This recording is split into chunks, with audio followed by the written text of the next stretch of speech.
A US-Taliban agreement to be signed shortly will allow for complete US troop withdrawal from Afghanistan in 14 months, officials say. So, was anything accomplished in Afghanistan?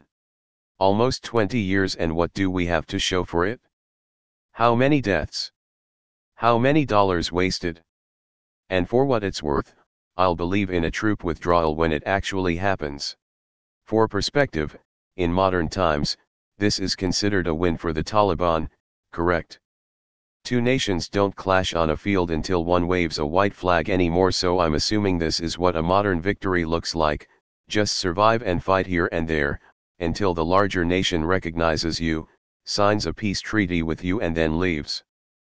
Does anyone remember how we ended the war in Vietnam with the Paris Peace Accords? We negotiated a settlement with the enemy, didn't really do anything for our allies in the South, and less than a year later, Vietnam was overrun by the communists.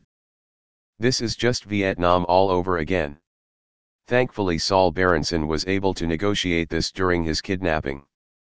Only to be replaced by private military, Blackwater/Academy. We never negotiate with terrorists.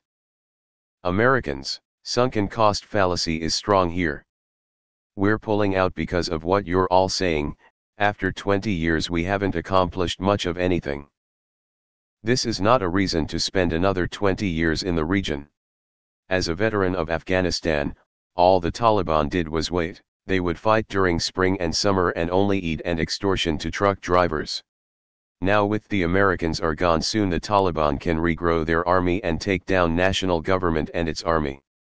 You know it's an election year when shit starts getting done that everyone agrees with. So now Afghanistan is going to be left alone to deal with the Taliban, who already control half the country, with no guarantees or protection from outside. I wonder what will happen. Trump will actually get a good win for once. Get us the fuck out.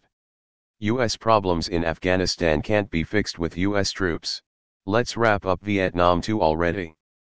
Whatever happened with the Iraqi demand to withdraw, the military-industrial complex comes out the winner of the longest war in American history.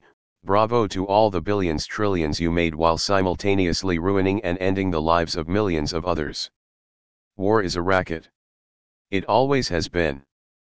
It is possibly the oldest, easily the most profitable, surely the most vicious.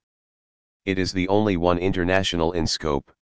It is the only one in which the profits are reckoned in dollars and the losses in lives. Major General Smedley Butler, victory equals signing agreement with the enemy to allow us to withdraw. Can any qualified military general out there explain this to me? I'm just an ignorant civilian. History suggests that the best way to deal with Afghanistan, a region called the deathbed of empires, is to let your enemy have it. So Saul, Haqqani, and the ISI are getting along now. For Reddit, where the majority of this community users are concerned about sensitivity towards other topics, you guys/gals sure are as unsensitive as can be about this topic. Why not focus on the fact this could mean the end of deployments for the majority of our military? Most of the complaints on here focus on big business and losing money for a war that doesn't make sense. There are parents, mothers, fathers, sons, and daughters that lost loved ones forever. Do you really think the majority who have been deploying agree we should still be there? No, not at all. The mindset is let's go do whatever the hell they want us to do, keep all our boys/gals safe and go back home. Any agreement that brings everybody back home is the only good decision here.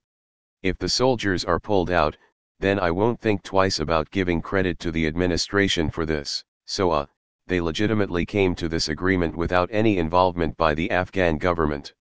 ITT, people in support of continuing the war.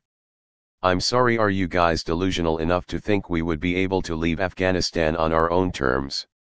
It was always going to be a bad deal, we shouldn't have been there in the first place. Our options are to either negotiate a withdrawal, continue the war as we have been doing, or to seriously step up the war effort, i.e. massive land invasion and massive airstrike campaign.